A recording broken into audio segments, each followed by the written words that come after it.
going to talk to you about today are nanoscale forms of carbon, which have really come and revolutionized the scientific world in my field, and also are beginning to have important technological ramifications. And they're really just also a lot of fun. And this is our model of one of these materials. We're a bunch of benzene rings tiled together. That's the basic motif of these nanoscale materials. And the work I'm talking about will be the work of a number of groups at Cornell University, and I'll try to flag the key players as we go along. And we get money from lots of people, but I won't bore you with that. So these nanoscale carbon materials are both very old and very new. Pencil lead is made up of these nanoscale carbon materials, but they really sort of burst back onto the scientific scene in the 80s with the buckyball. In the 1990s, carbon nanotubes took center stage, and people were very excited about studying them. In the 2000s, graphene made its appearance, the planar form of these materials. So based on this, I'm willing to make a prediction that sometime in this decade, we will discover diamond. That's what's coming next. It's a very unusual progression in that we've gone from small things to bigger things as time has gone on, rather than normally when we go the other way. In fact, a nanotube, for example, is just a rolled up graphene sheet, and a buckyball is kind of a carefully folded up graphene sheet. But this one came last in the series. Not that they weren't there. When you wrote with your pencil, you probably make isolated graphene sheets on the page and just never knew it. But it was only a few years ago that we, as scientists, began to isolate individual graphene sheets and study them as single-layer atomic objects. It's kind of amazing that it took this long to happen. And it's also amazing that it is a field that could have been discovered by any undergraduate in this room 10 years ago, and you could have won a Nobel Prize for it. It's easily an undergraduate research project. And it's a reminder that there are things sitting around you that are probably equally amazing that no one is noticing. A key part of it is to notice interesting things around you. And when we first started about 10 years ago to try to work on graphene, basically I would go to my colleagues and try to get them interested, and nobody cared. They said it's pencil lead. It's the most boring thing imaginable. And I listened less to them and pushed that a little bit harder, I might have won the Nobel Prize. But what I lacked was the ability to listen to my own inner voice instead of anybody else's voice. So that's a little word of advice for you. Having said that, sometimes your inner voice is wrong. So that's the balance we all face, when you're listening when not. Okay, anyway, back to our central story of nanoscale carbon. So these materials are really fascinating because they sit right at the border of the two existing nanotechnologies that we know about. So the microelectronics and optoelectronics universes and life. These carbon nanomaterials really bridge the gap between these. And by that I mean you can take them and make them into devices that look like the kinds of things you would make out of silicon or metals or what have you. On the other hand, physically, they're much more like the constituents of life in many ways than they are like these hard materials. So they're a really amazing electronic and optoelectronic material, but physically they're almost more like these soft condensed matter systems that we find in biological contexts. And in this talk, we're going to discuss aspects of both of these two-headed nature of this material and look at them in a very broad context. So what we're going to do is skip over a few things in this general field, talking a little bit about the synthesis of these materials, talking a little bit about their uses in electronics, and also about their physical properties.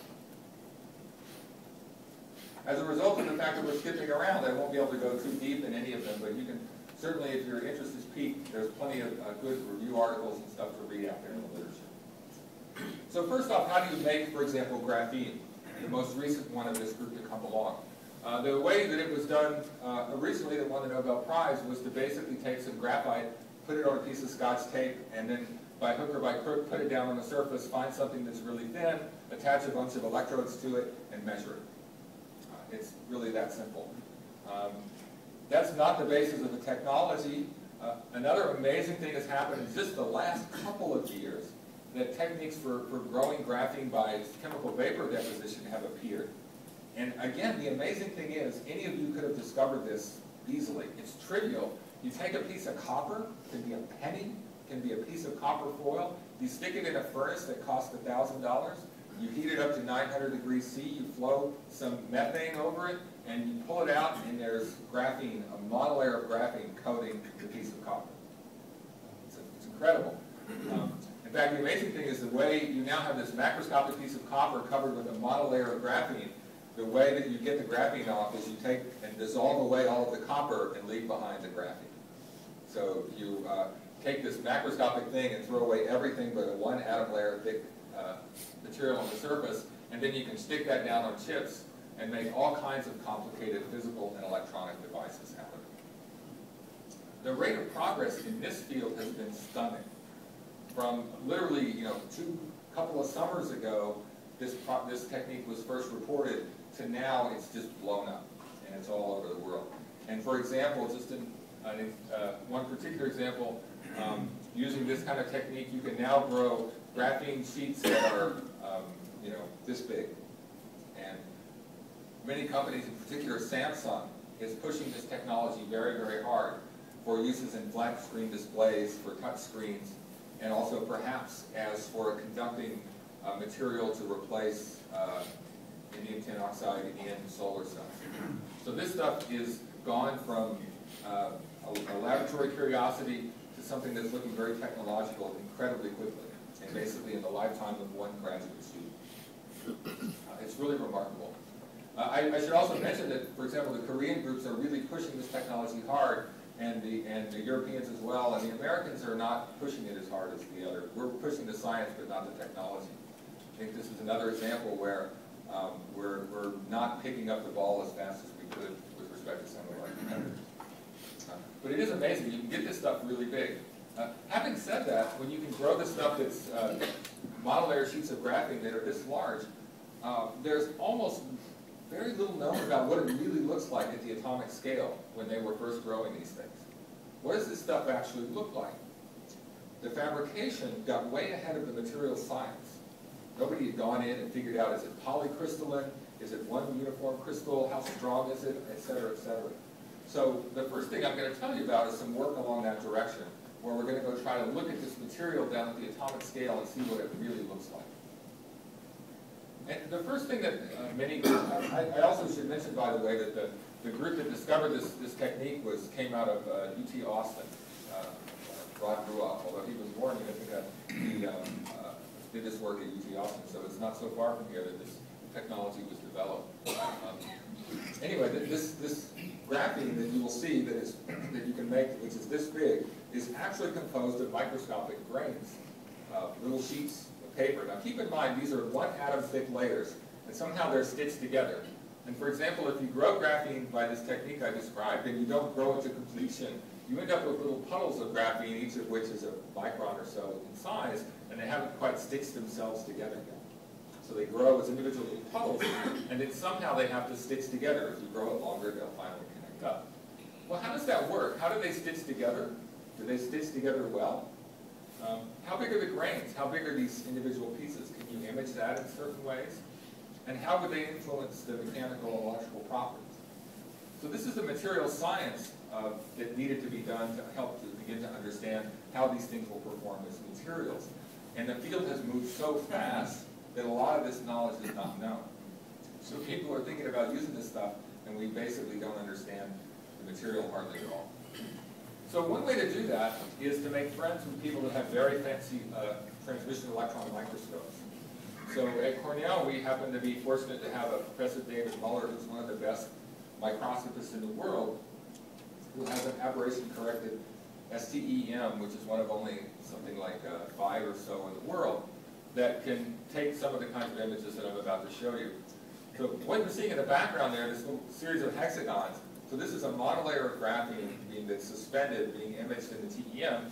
So there's a carbon atom there, and there, and there, and there, and there, and these are the bonds connecting them up, and that's the holes.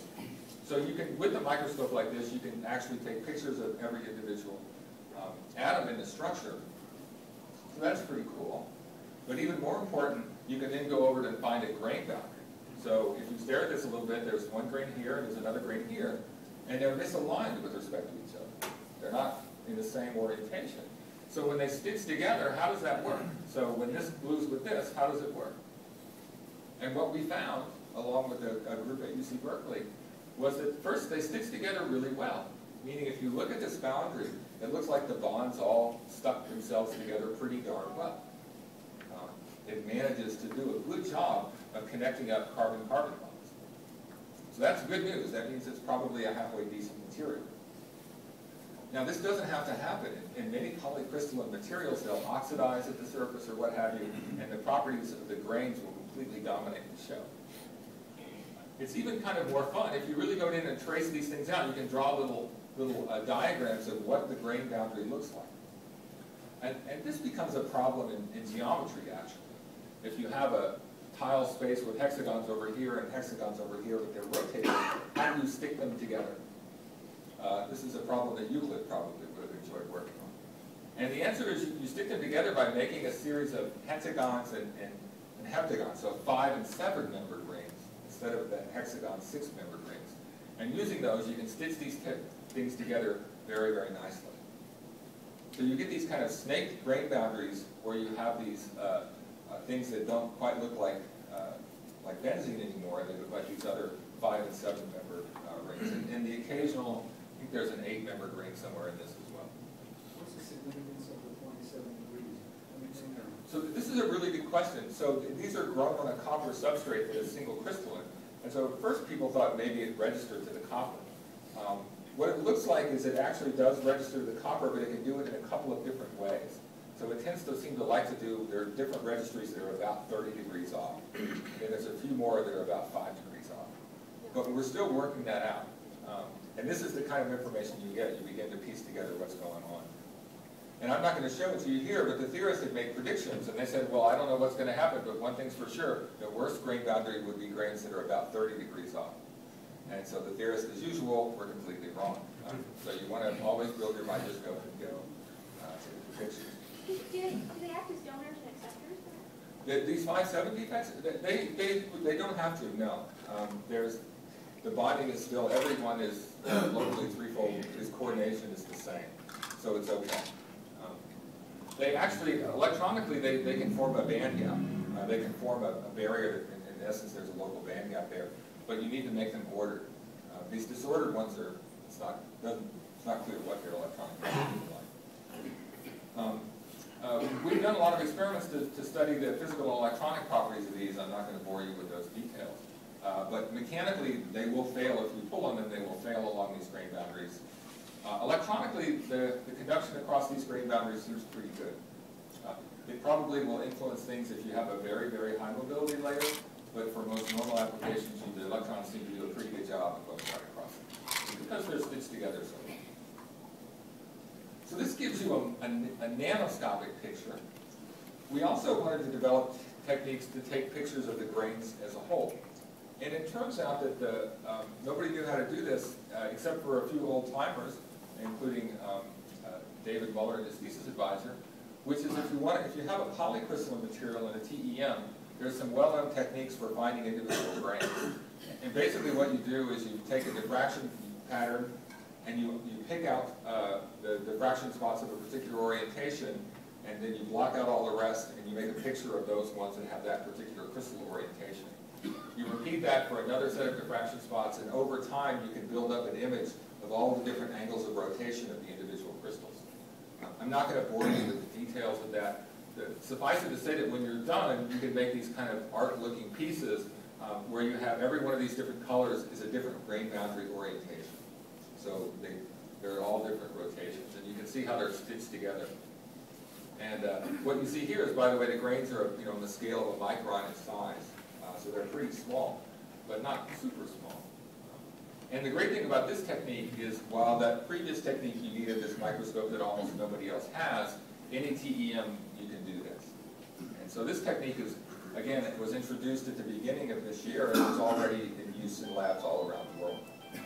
It's a field where progress is more rapid than anything I've ever seen. And it's really fun and non-trivial. We still don't understand a whole lot about the structure of the grains, and sometimes you'll see these pinwheel things where a bunch of grains seem to have oriented from a particular spot where there was some kind of defect. So the crystallographers will probably have a lot of fun with this for many years. But in a certain sense, the most important thing you can do once you know how to take pictures of grains is you can make them, say, go away. You can cook up recipes that allow you to grow graphene sheets with bigger grains, for example. But to do that, you need some quick and dirty imaging technique that allows you to know whether you succeeded or failed. After we got done making these kinds of pretty pictures and having a great time doing it, in particular, I should mention also that Peng Shane Wang, it was a fantastic grad student who was the biggest contributor to this. We moved on to try to make these pictures more boring. And by that I mean make the grains bigger. So, and it turns out again here we took the lead from the Ruoff group, this group at UT Austin, who by complete luck discovered a way to grow really big grains. They found that when you put your sample in the furnace, if you wrapped it in another sheet of copper before you put it in, for some reason you would start to grow these enormous grains. So now, basically, you would get huge grains that are single crystal, and in fact, in this case, you have something kind of interesting. This is one monolayer of graphene, this is 2 layers of graphene, this is 3 layers of graphene, 4, 5, etc. So they're sort of the layers are growing out one by one from some sort of nucleation site here, but then they grow to sizes that are larger than 100 microns or so. So really, from a nano person's point of view, 100 microns is infinitely big. It's bigger than a hair, the width of a hair. I mean, how big do you want it? And so it's been really, really great that using these tools, you can now very quickly get a diffraction spot that looks like one crystal, and you're really growing huge grains. And also you can start to grow bilayers and trilayers if you so desire.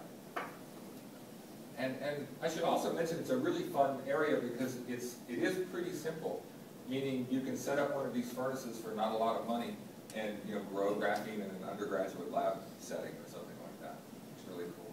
Yeah. Did you say these are still single layer graphene? So this is single layer and this is bilayer and trilayer. Okay.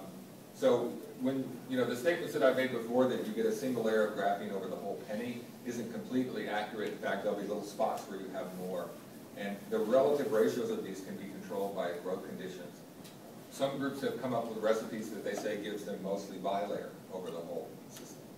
I was just about to ask, so it's not guaranteed that always you end up having a single layer. Now you have to do things sort of right. I'll say one thing for the experts. Before people grew with copper, they grew with other metals like nickel and iron and what have you. And those grew multi-layers. And the difference is that copper doesn't have any solid solubility of carbon. So the carbon wouldn't penetrate into the metal and then precipitate out and grow on the surface. The carbon would just sit on the surface and form a monolayer and then stop the process to a first approximation. So it turns out you remember, how many of you have learned those phase diagrams of steel in your engineering course? How many raise your hand if you did that? So those phase diagrams in steel, that was the key to knowing how to do this project. So that ancient history stuff that you think doesn't matter at all, that's key. Because by the way, graphene, you know what graphene is? It's a waste product of steel production. When you grow steel, the carbon that precipitates out on the surface that you grab and you throw away, that's graphene. That's graphite, really high quality graphite, which then becomes graphene. So in a certain sense, these kinds of growth techniques are very related to steel production. It's the excess carbon that is precipitated out of the system after it's reached its solubility zones. So it's really fun, and I should say, as a guy who in the past mostly studied ultra-cold 2D electron gas transport, it's been phenomenally fun for me to have to try to remember what the phase diagram of steel looked like and to reuse all these things that I learned all those years ago. It's a field where you can work on many different kinds of science, all with one unifying material. Okay, so we can now make graphene layers that are very, very big. That's a lot of fun. And I should say that, again, there are hundreds, if not thousands, of groups that are doing very similar kinds of work right now. What do we do with them? We do lots of things. But one of the great things about this CVD technique is we do these lots of things in massive parallel. So you can make devices on the wafer scale, not individual devices that you get by rubbing. So, for example, here's a bunch of the kinds of devices that we've been making. This is a graphene sheet that looks kind of like cellophane. suspended over some complicated structure for some weird electromechanical device we're trying to make. Another one over here. This is a similar thing. And the background image is actually kind of important. This is a model layer of graphene over a transmission electron microscope grid. What that is like a holy piece of metal with a graphene layer over it. So each one of these little areas like that is a suspended graphene membrane, a 1 atom thick membrane, suspended over a hole. The ones that are darker, those are the ones that the graphene broke for some reason. So we have, thousands and thousands of these graphene membranes that you make during the process. So it's starting to feel like it could be engineering. You can make enough of these to do things. Or if you're going to do science, you can at least repeat the experiment. So it's pretty cool and quite amazing, again, to have something like this where you have a few micron in size, freestanding, atomically thin membrane, a 1 atom thick membrane. Before 5 years ago, nobody had ever done that. I've talked all about graphene here, but there's similar technologies that have been cooking for carbon nanotubes. It's been a bit slower, it's a little bit harder, but we've also gotten much better at making aligned arrays of carbon nanotubes. So all these little lines you see here, little white things, those are individual carbon nanotubes that are all aligned, and they're suspended over a trench here, so we can make analogous one-dimensional structures out of carbon nanotubes and play games with them. So, and by the way, many of you probably know, there's some real experts in carbon nanotubes here at OU, so if you want to know more about carbon nanotubes, you won't have a hard time finding the information. Okay. So that's it for the materials science for now. Any questions before we move on? Yes? Could you explain why this preparation method by Ruoff promotes the single nucleation delay? No. And the reason is that they don't know either. In fact, apparently Ruoff's postdoc had done the technique and Ruoff asked him why he did it, and he couldn't explain it. He just said, I tried this and it worked. It was completely luck, and we're still sorting out what it is. My theory is that it's just a casing and keeps the white crap from the outside of the tube from falling down onto the sample and creating nucleation sites. So I think it's just keeping crap away. Well, other people think it slows down the flow rates or something, I don't know. But we'll know, but nobody knows just yet. It's an interesting thing, you find something that works and you really feel like you ought to know why it works. But to find that out, you're going to have to go spend a lot of time. And in the meantime, there's stuff to be done. Right? You just keep moving forward. So this is one of these areas where progress is happening so quick that our knowledge is not really keeping up with our ability to do things. And so you can have a technique that's being used by dozens of groups and nobody really knows how it works. Actually, Rod might know. He could probably tell you how it works. So invite him up and he'll let you know. But he may or may not be right. Okay, so now we're going to talk to you a little bit about using these materials. And so I'm going to start by telling you an application in electronics, or more specifically in optoelectronics. This is something that I think most of us have had some experience with. We know about transistors, we know about p-in junctions, et cetera, et cetera. So we'll start here. But the story is a little more interesting than that, because graphene, one of the reasons it won the Nobel Prize is it's a very weird electronic material. It's called, if you're a physicist, you'll call it a 2D Dirac gas. If you're an engineer, you'll probably say it's a zero bandgap semiconductor. It's halfway between being a metal and a semiconductor, meaning in most directions in K-space there's a band gap, like in silicon, but in certain directions that band gap collapses at exactly a point. And so there are actually a few states, a vanishingly small number of states right there at the Fermi energy. And this 2D Dirac gas is really interesting from a materials point of view, but the physicists love it because it maps onto certain kinds of quantum field theory models that they love. So it has some connections to Heiner's physics. The fact that you're describing it with people whose name is like Dirac, shown here talking to Richard Feynman, that immediately gets all the physicists excited. How many physicists are in the room? There's a few. Okay, so I'll at least continue this a little bit longer.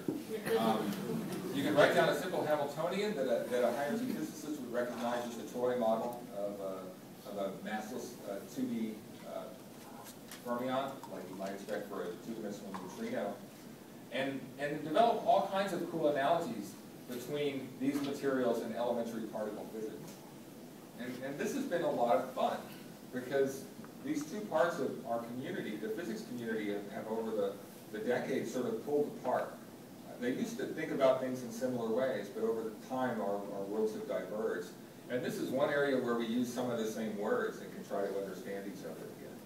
So it's been a lot of fun for the condensed matter theorists and the high energy theorists, as well as the experimentalists, to try to get together and see what lessons we can share with each other about the physics of these materials.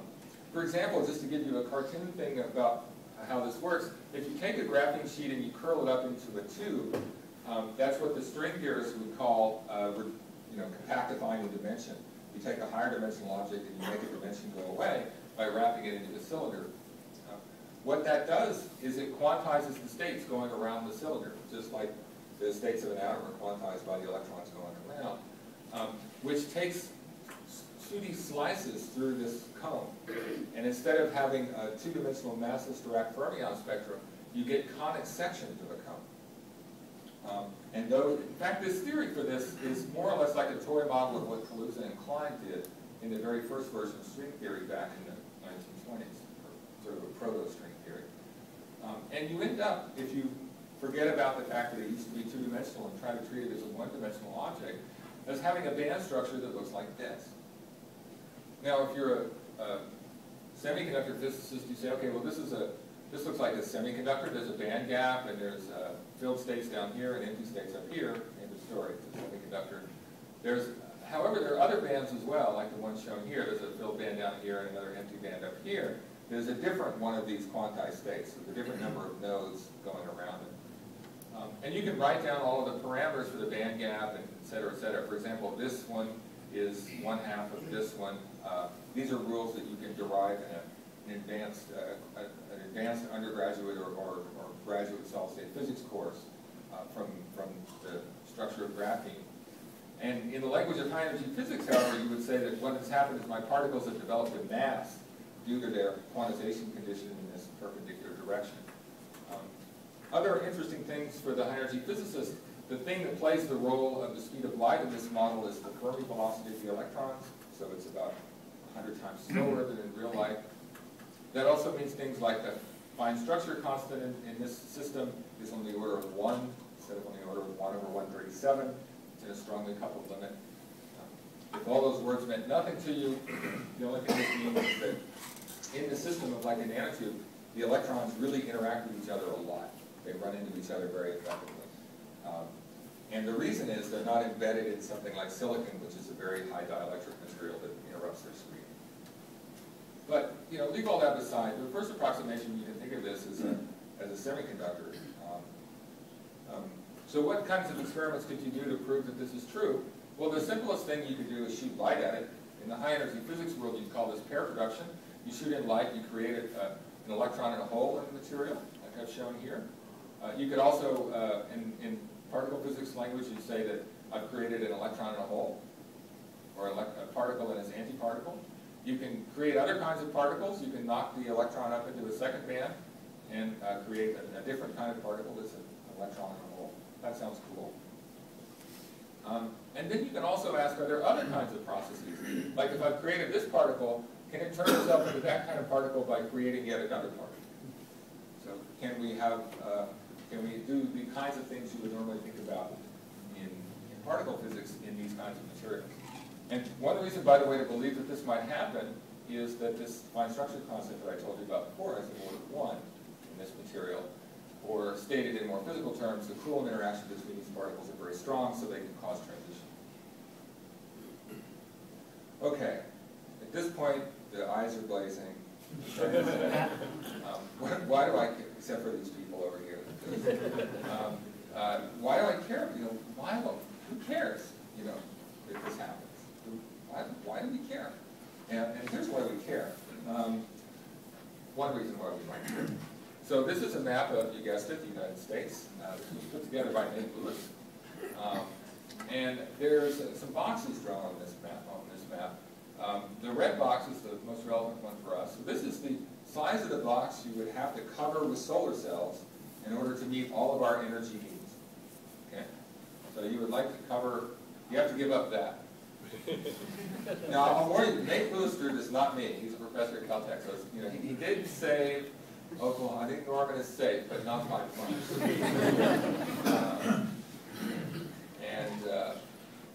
And I think, you know, Texas is mostly okay, although we lost the panhandle, but okay. Such is life. So this is what we'd have to give up if we had using a 10% efficient solar cell. That's sort of standard kind of number that solar cells have now. You know, that's a lot, and we could make it less if we could make solar cells more efficient. That would be a good thing, a more efficient solar cell. By the way, if you come to the second lecture today, I'll talk some more about this, and this is the one view graph you will see again. We'll talk more about solar energy effectiveness, but here we'll just take it as motivation. So what do these two things have to do with each other? Well, this process that I described to you here in this kind of exotic particle physics language can be thought of in a different context in a semiconductor. And the idea is the following. If you created a very high energy electron in a semiconductor by putting a light in on it, maybe that electron can relax and create another electron hole pair. So that sounds like a good idea. You can get more energy into your semiconductor for the same photon. So what this says is if you can create big excitations, instead of losing all that energy to heat, you can turn it into more excitations that you can then harvest in your solar cell.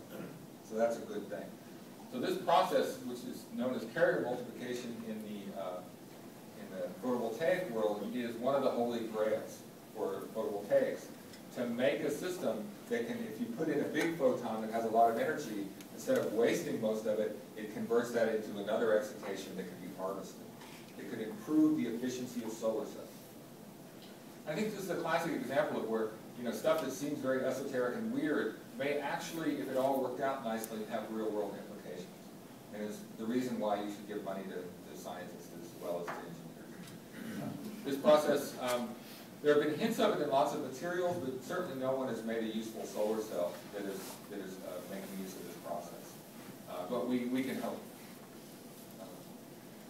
So let's try to look for something like this in our system, in our carbon-based materials. So first, to do that, let me remind you of how a p-n junction works, how your solar cell works. You take a semiconductor that has a band gap. You do part of it p-type, part of it n-type. You end up with a band diagram that looks like that. You shoot in light. You create an electron hole pair. Those get harvested. And that's what makes the energy go. So that's the basic diagram. In terms of what it looks like in your device, it means that what I just showed you here is that you'll get a current even in the absence of any applied voltage. And even better, if you forward bias this junction a little bit, you can get a region that makes power. But the important thing I want you to look at here is just this basic structure. This is what you'll look up in what the IV curve of a solar cell looks like in your textbooks. In the dark, it looks like a diode and goes through the origin. And in light, it just has it's just sort of shifted because you're creating these electron hole pairs that are being collected. So now let's turn to our carbon nanotube version of this. So here we make the world's smallest p-n junction. Let's click through all this stuff. Oops, not that far. We shoot light at it using a lot of fancy lasers and/or various spectral sources. We couple it through a microscope and zoom it down onto an individual carbon nanotube. So a carbon nanotube might be a nanometer across, 10 atoms across, and we're shooting light down on a p-n junction made on that 10-atom across wire and collecting the current that comes out of it. I won't bore you with the details.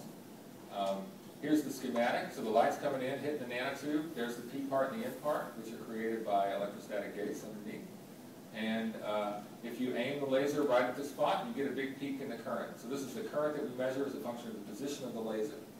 As it scans, the laser's going scanning over it. And when we put the laser right there, you get a lot of current. By the way, we're building here on the work of Jiyoung Lee, who at the time was at GE, who was the first to make this particular kind of stuff. Okay, so let me show you what it looks like. So first, let me start by showing you the boring stuff. So the red curve is the IV curve of the nanotube. It's off, and then it turns on. And there's 0. So 0 is not where you think it is. 0 is right there. So the black curve to first approximation looks like the IV curve of any diode you would buy at, Radio Shack or wherever you buy your diodes. We shine light on it, we get about the same thing. We shine on photons with not so much energy, we get almost the same thing. We're offset, so there's a photocurrent being produced just like in your Radio Shack diode, and it's got a little bit of a slope to it, but it's kind of looks more or less like what it's supposed to. That simple picture I showed you before. As we turn up the energy of the photons, something weird happens. We start to see extra structure in the reverse bias IV curve. And for example, by the time our photons are up about this big, we've seen a series of steps in the IV curve that weren't there before and are not there in a traditional photovoltaic type device. So something funky is going on with these big photons. We put in a lot of energy and we get a lot more current out than we thought we were going to get. Now I'll save you the details of all this and just tell you the take-home message is what we found is that when we put in photons that are big enough to create excitations into the second subband that I mentioned, this process that I mentioned to you before happens very effectively. You can create multiple electron hole pairs. And the next few view graphs show you all that in great detail. I'm going to skip over it and just tell you that this process that I was describing to you before seems to occur in these nanotube solar cells, unlike much more efficiently than in standard semiconductor devices. And we don't actually know why yet completely, but there are two things that are very important. One of which is the fact that the Coulomb interaction in the nanotube is very strong, as I mentioned before. And again, the reason is because the nanotube is sort of suspended in space to the first approximation, so there's not a bunch of screening stuff around it. And the other thing, which might even be more important, is by luck, the nanotube has this second subband that's twice as big as the first subband. So that seems like, in retrospect, a clever design. If you want to try to, if you put carriers in here, they can relax and create one more of these. So we got lucky that the band structure had a band that was twice another band, and so you put it in the high energy one, it can relax back to the other and create another electron hole pair. So we think that this process that I've schematically indicated down here is very efficient in these materials, and again, that was quite surprising to us and to other people as well. And I won't bore you with all the details that further confirm this, but just click my way through it and leave you with the take-home message that we've seen this very efficient process. And this is an artist rendering. The artist is Nathan DeBoer, who is also the grad student who did the project. This is the original electron hole pair that was created, and it creates additional electron hole pairs as they run through the material. Nathan, in addition to being a fantastic experimentalist, is a very, very good artist. And we were working with a number of people, both postdocs and other faculty at Cornell, to do this work. Now I should say here that this is still science. Don't go out and buy money in the nanotube solar cell company yet, okay, because they're very inefficient. But what we hope is that showing that these kind of processes can happen in a real material can help drive searches for them in materials that are more technologically relevant. And for example, this idea of putting in two band gaps, one that's twice the other, may be a very good one. So we're hoping to spur new kinds of engineering out of the science that we're doing. Okay, yes? How do you, in these solar cell devices, how do you neglect what's happening with the interfaces? Because actually, as you increase the illumination, it just looks like you're increasing the flow across the reverse bias junction, right? So how do you know that you're not just changing the nature of the interface for light? The nature of the various interfaces and yeah. It's a really good point, and maybe we can talk offline about it.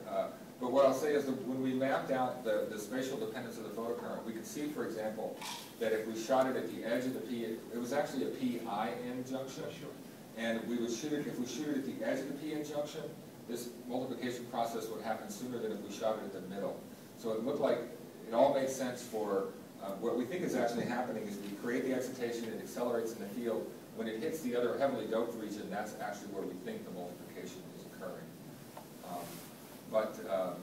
You know, maybe we can talk more offline about your specific idea, but at least for us, it all fit together in the picture that I just said. Yes? I have a question on your current voltage calculation. Yes, yes. When you increase the photon energies, they go back to that slide? Sure. I don't understand.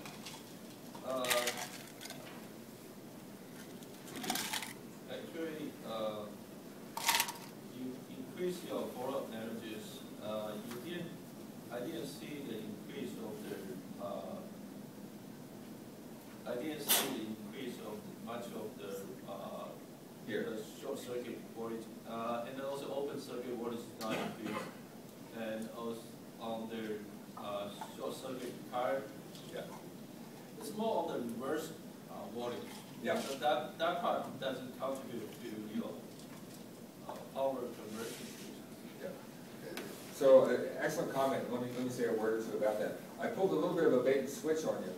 I told you that this was the important part of the curve for power generation, which is true. And then I said, look at all this cool stuff happening back here.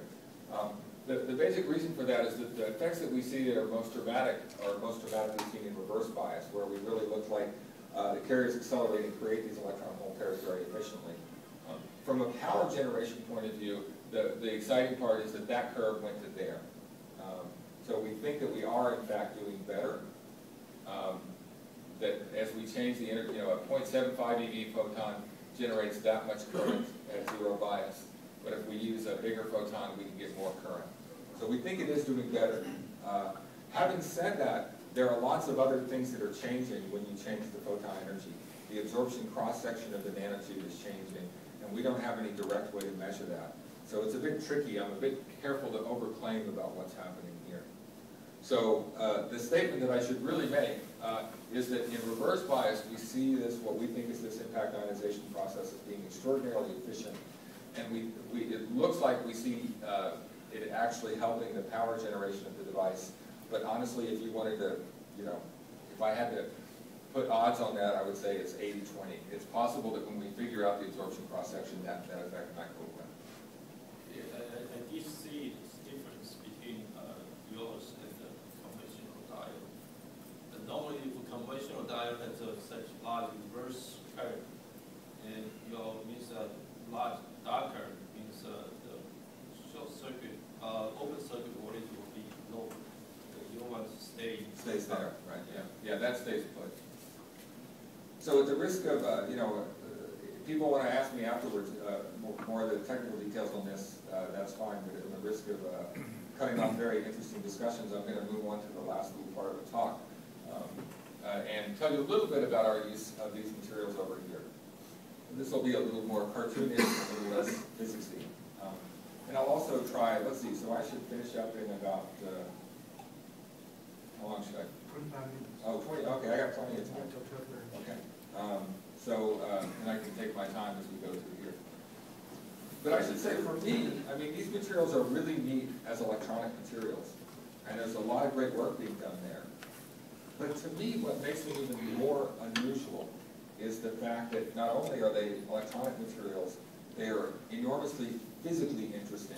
They're very flexible, they're very, you know, they're not like silicon. They're not like germanium or gallium arsenide or what have you, in the sense that you can get a monolayer of the stuff, and it's very flexible and what have you.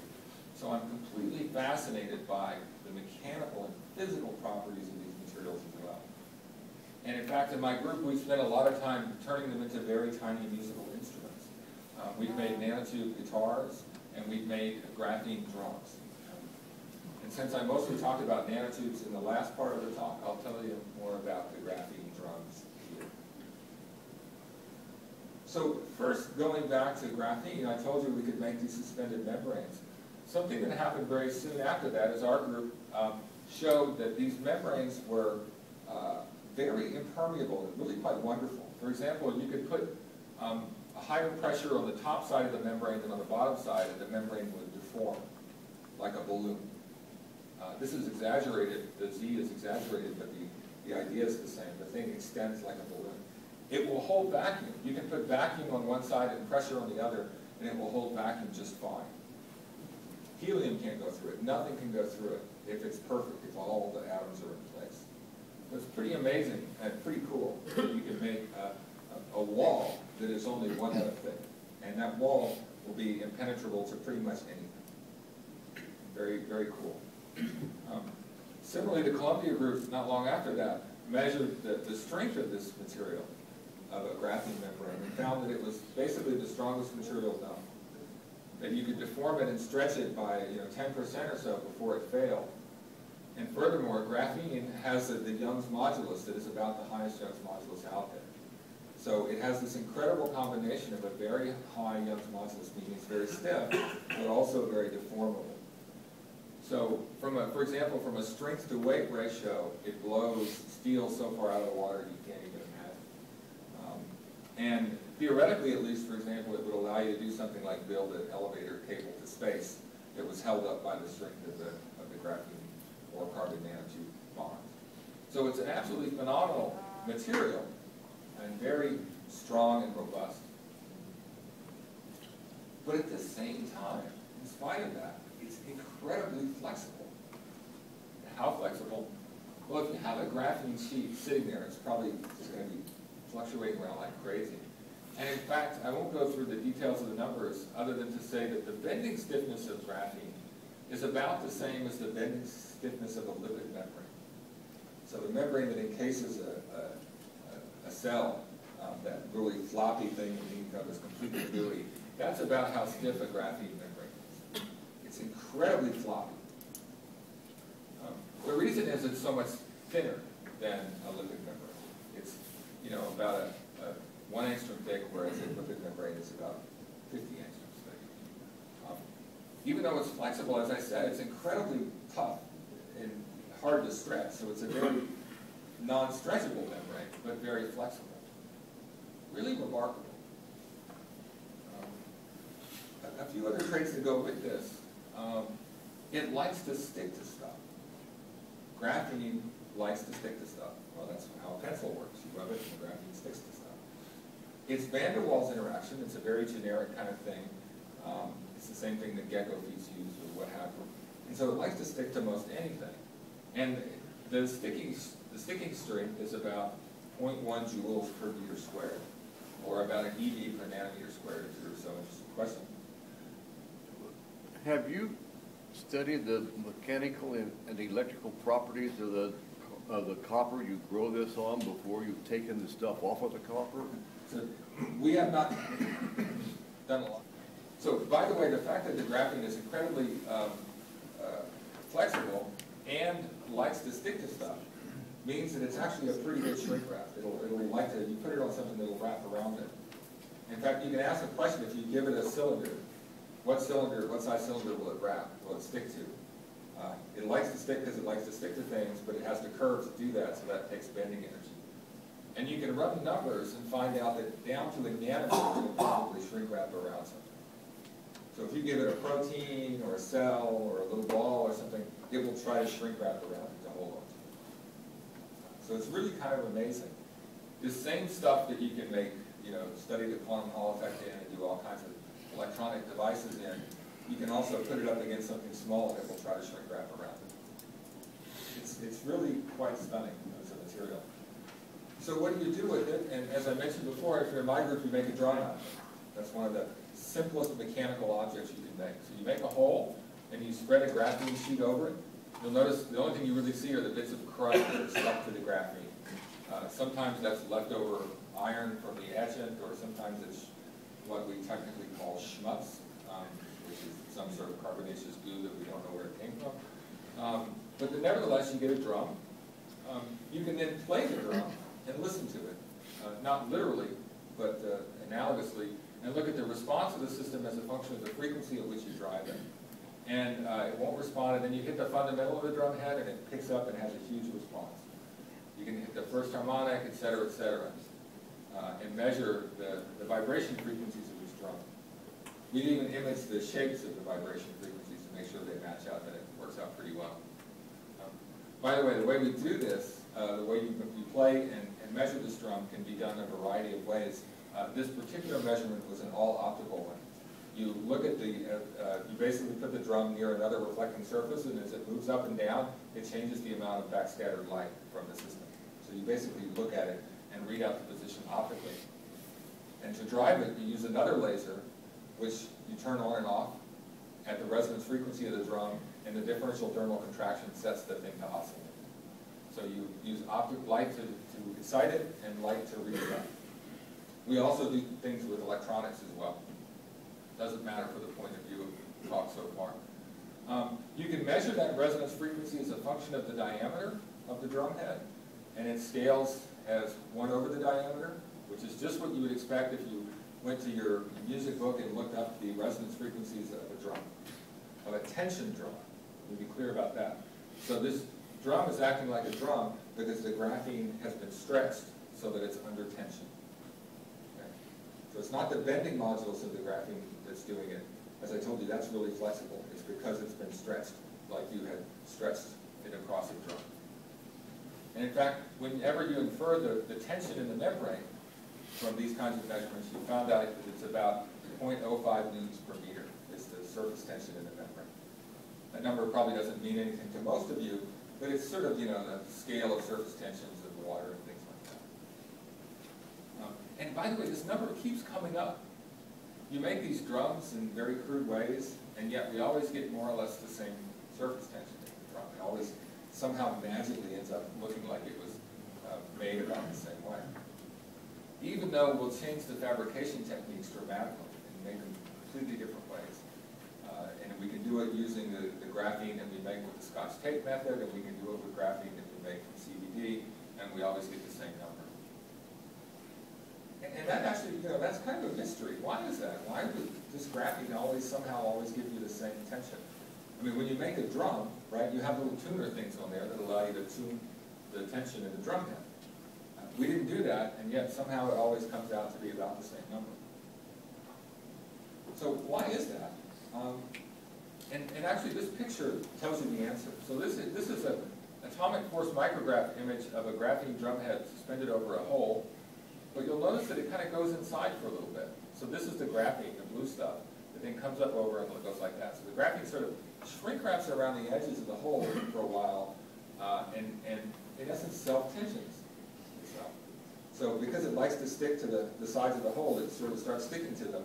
And it keeps doing that until the amount of tension in the membrane is enough to pull it off the edges. So it kind of wraps around self-tensions in a very nice way. It's kind of cool. And you can verify this using AFM techniques to push on it or what have you. This is actually a cross-section through here, so you can see it. It drops down about 15 nanometers before going across the hole and coming back out.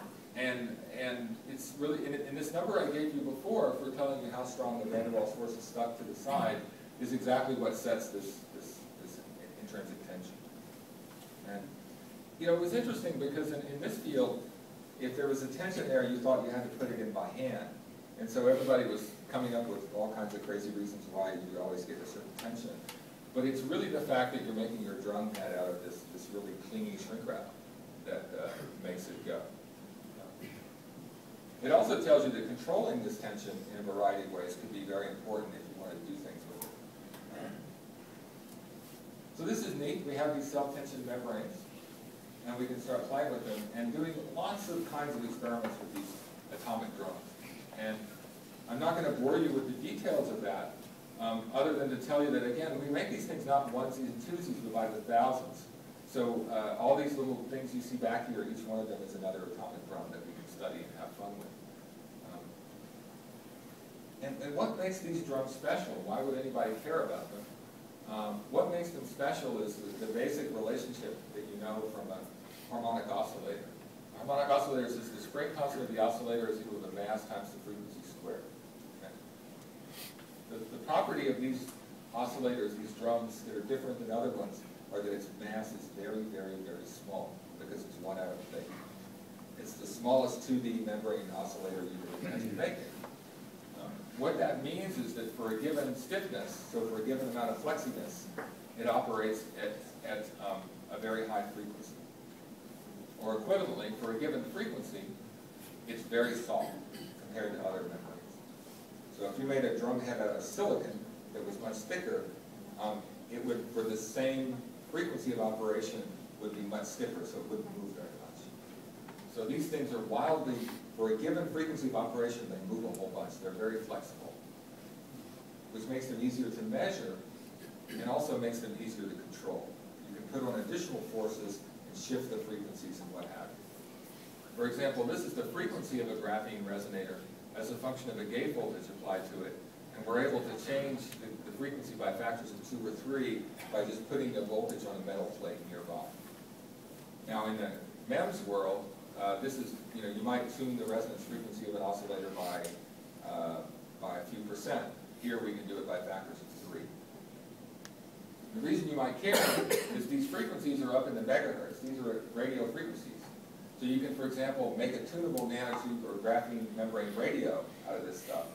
And the tuning element is built into the system. You can tune it just by changing the DC voltage on the gate. So you end up with a mechanical oscillating object that has a high Q, but is also very tunable.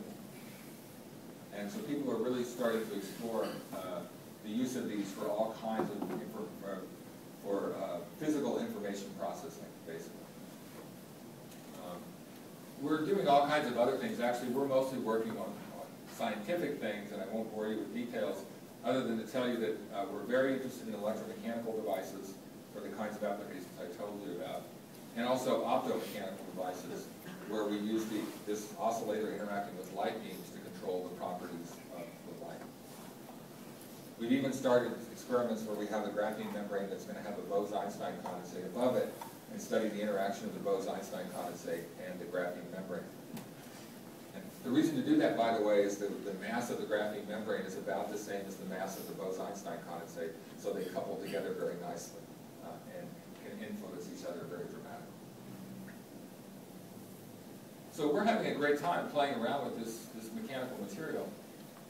But what else could you do with a graphene membrane, or for that matter, a carbon nanotube? So in the last little bit, I'll mention a thing or two that you can do with them. So one thing that we've been dreaming about for a long time, and are finally getting somewhere with, is to make what we call a nano-aquarium. Let's say you have some sample that likes to live in water, but you want a high-resolution image of it. So you'd like to put it in your transmission electron microscope, your big fancy microscope, but it needs to be under vacuum. So how do you deal with this? You need a sample that's very small and thin, but it needs to be around water, but it also needs to be in vacuum. So maybe we'll take the sample and we'll wrap graphene on the top and graphene on the bottom and create a little tiny aquarium that's only, a few hundred atoms tall with 1 atom thick walls, and then we can look at what's inside. And we're in fact shooting what I'm going to show you here, we're putting this in a transmission electron microscope and watching. And so what's our sample? Well, we started with the simplest thing we could possibly think of. We put in a lot of salt in the water. And salt likes to form crystals, right? So if you put a bunch of salt in the water at a very high concentration, it will form little crystallites. And so all these little squares you see are individual little lumps on a larger crystal, little square facets of sodium chloride crystals, which form a square lattice. And you're looking at it down at the scale of that crystal there might only be 10 atoms or 20 atoms across. You have extraordinarily high spatial resolution to see this really cool pattern. And the most interesting part is this is just one snapshot of a movie. So this is a movie of watching the crystal evolve in time. So the little crystallites are growing and disappearing, and growing and disappearing over the course of the experiment. So what we hope to be able to do with these nano-aquariums is, for the first time, look with atomic resolution at processes that are happening in a liquid environment in water. Here we've chosen about the most boring thing you could imagine studying, salt. But from there we will move towards trying to, for example, study biological processes happening in real time in a microscope, but in an environment that makes it happy for the object. Yes? They're not ready to avoid. No, and I made a subtle statement that I'll make more explicit. This is one large salt crystal, and these are little crystallites growing on top of that large crystal. See, these are like facets that are coming and going on top of that. We think. Honestly, we don't completely know how to interpret everything in this picture yet. This was taken about a week ago, so I'm sharing it with you as work in progress rather than work done. But we're having a great time, and it's so much fun to see things happening in real time in a microscope like this. We're also not trying to interface with chemistry and biology in new ways. For example, we'd like to take carbon nanotubes and put handles on them so that we can grab them and poke stuff with them.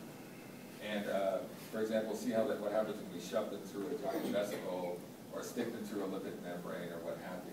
Samantha Roberts, a student of mine, is pioneering this effort. And it's really fun and exciting to begin to think about using these nanomaterials in freestanding objects that you can then manipulate, for example, with an optical tweezer to do more stuff. And we think this is going to be a lot of fun. And some of the kinds of science we can imagine doing is studying how it turns out that single-stranded DNA loves to bind to carbon nanotubes. In fact, this is used for sorting carbon nanotubes. We'd like to study the competitive binding between nanotubes and DNA. Try to use a nanotube to unzip DNA and perhaps sequence the DNA as we go. And we're making some progress. For example, what I'm showing you here, there are a couple of nanotubes that you can't see in an optical microscope suspended across the trench. And they're stuck to them are these big old beads. So these giant beads are stuck to individual nanotubes. And the beads are jiggling around because the nanotube is jiggling around like I showed you in that cartoon earlier in the talk. So we're getting better and better at knowing how to glue things that we can see onto carbon nanotubes and study their interactions with the objects in the solution. And of course, given what I showed you in the last few graphs, maybe we'll load this thing all up inside of a nano aquarium and be able to watch it in real time. My favorite crazy project nowadays, which Melina Blease was foolish enough to take on, another grad student, was can we do origami with graphene? Can we learn to fold up graphene into origami shapes? Why? I don't know. It's cool, right? Why wouldn't you want to do that? So we're taking some slow steps along that direction too. And it turns out that it's really, when you cast a problem like this, you end up having to solve science problems along the way. Like I mentioned to you a lot about stickiness, right? If you're going to fold paper, the first thing you need to know is how to turn the stickiness on and off, how to make it foldable, how to get it off the surface. Then you have to figure out how to grab it and fold it, et cetera, et cetera. And so we're solving these problems one by one. And it's forcing us to learn like the basics of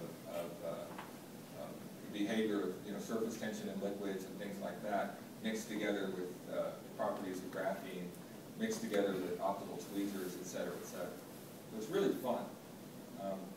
I'll tell you how we're going. Well, one thing, it's kind of not that easy to see a graphene sheet, particularly if it starts to fold. So we're taking a model from what the movie people do.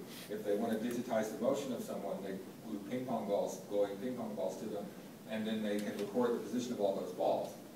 So we're doing a similar thing. This is what you're seeing in the picture. There's a graphene sheet over here, and we glued an array of SU8 little pillars, just little glass pillars, roughly speaking, little balls that are stuck on the surface of the graphene.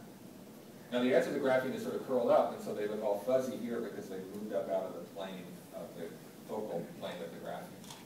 And so now we can track what's going on with the graphene as we try to manipulate it. And our origami, origami is like this, right? You fold and stuff. Here's our origami so far. So just don't get your hopes up for seeing something come out. And what we're using to try to fold it is we're using a tightly focused laser beam that locally heats things up to see if we can make stuff happen. So you'll see this little beam floating around, this thing here, that's a light beam that we're trying to make things happen with. And you'll see as we bring it over to the edge of the material here in a second, it starts to cause the graphene to wrap up a little bit there. Nothing too amazing happening, but at least we can crumple it at the edge. So this is as far as our technologies have gotten. But it's kind of cool. With these balls on it in particular, you can see what's unfolded. Then you can change the focus and go find all the other balls that are up higher. And using some software, some rudimentary software, we should be able to make a 3D map of where all the balls have gone and really understand how the thing is folded together. And so our great challenge going forward now is to come up with better techniques for inducing folds, for causing things to fold, We're thinking about using magnetic actuation to make things happen, electrostatic actuation, you name it. But it's a huge challenge for us to invent what amounts to a new technology for nanoscale manipulation to allow us to do this kind of stuff. Again, what's it good for? I don't know, and in a certain sense, I don't care. We're doing it because it's interesting, and I bet if we learn how to do it, it'll be good for something that we weren't expecting. So for now, we're just motivated by sheer curiosity. So with that, I will stop and thank my group who do all this wonderful work, and to thank you for listening, and to take any questions that you have.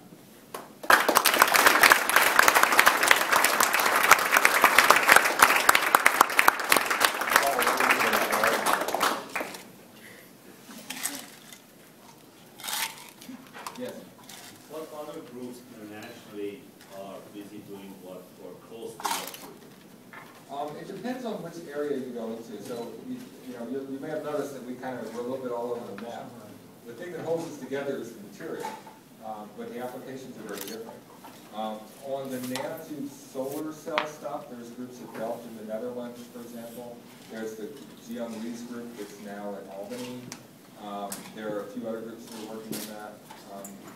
In the case of graphene mechanics, the group at Columbia is probably our most, the one that's doing the work that's closest to us. And they're actually basically both a competitor and a collaborator. We share a lot of people and ideas back and forth. And also there's very good groups in California doing this. In the microscopy, it's the Berkeley group, and the Lawrence Berkeley National Labs group is probably the group we're most doing things most like what we're doing. And I don't know if anybody else is nutty enough to try to do origami yet. We may have that one all to ourselves. Yes? Would it be possible to wrap an aneurysm?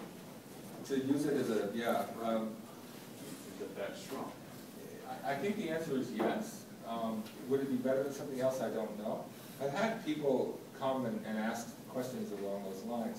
And in the past, what I've told them is the materials aren't well, we're not ready to take on those kind of things. But honestly, I think that's starting to change, that we're getting good enough that it might be time to start to think about those kinds of things. One of the things that I didn't show you here is we've also started putting, for example, graphene membranes on the end of pipettes. So you could go down and try to apply them to the system.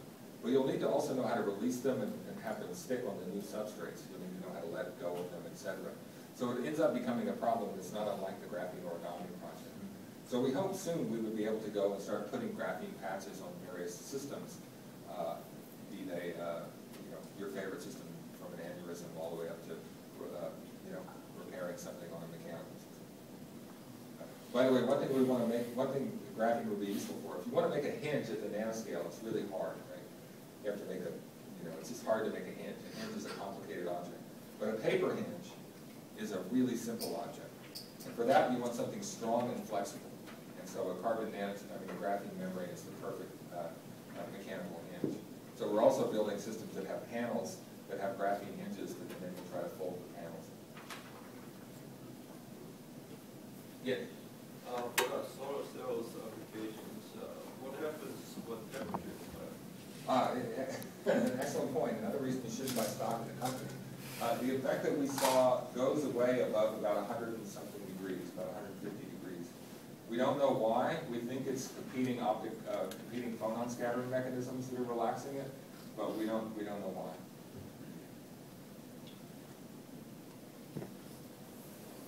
How far away is the aquarium technology from being somewhat common in electron microscopy labs?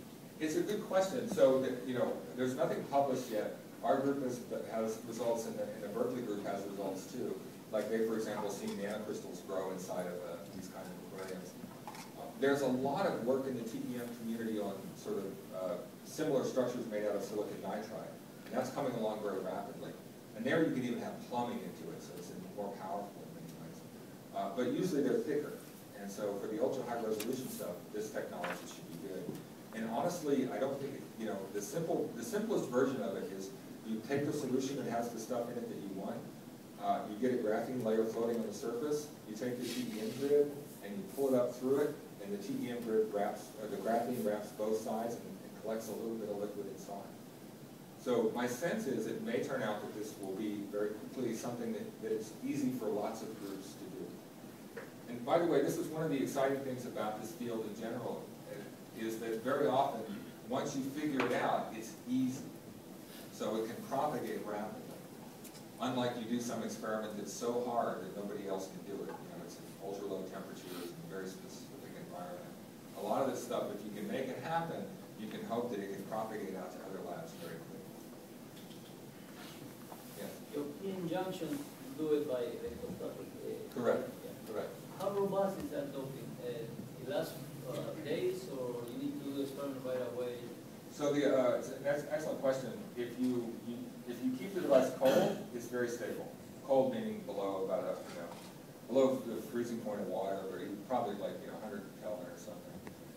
If you don't, there's a lot of hysteresis in these devices. Basically, there's a lot of surface charges that are moving around in response to the device.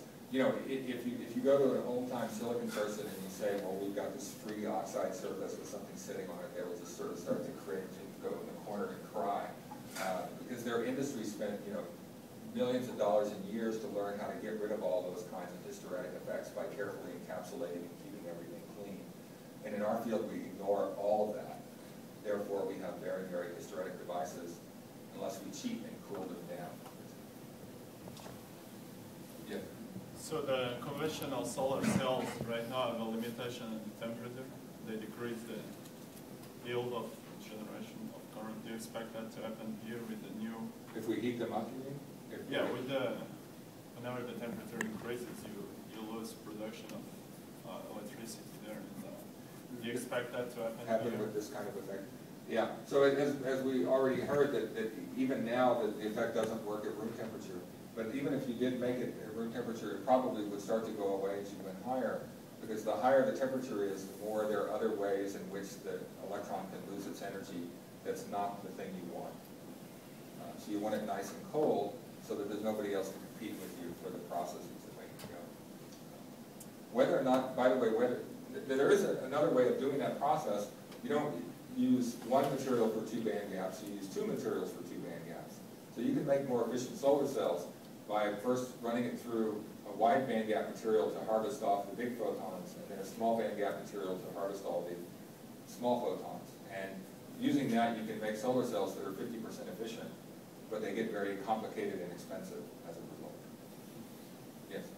I was curious about the drum heads, and the AFM picture particularly. How are you sure that this wasn't the force from the tip that wasn't pushing the film down? Yeah, it's a really excellent question. As I mentioned, this graphene membranes are very sticky, and in fact, if you're not careful, your image will look terrible because the tip is actually, pulling the membrane up every time. So we basically very carefully adjust it and stay in non-contact mode and try to stay above it so that we don't think we're doing that. Having said that, it's really, really hard to completely prove that you're not, you don't have some artifacts that are giving you what we see. But we're quite convinced, and we also see it in SEMs as well, that it looks like it shrink wraps around. So that was non-contact AC mode? Yes. Okay. Yeah, but if you just take a picture normally, you just see something that's kind of fading out. Excellent question. One more question.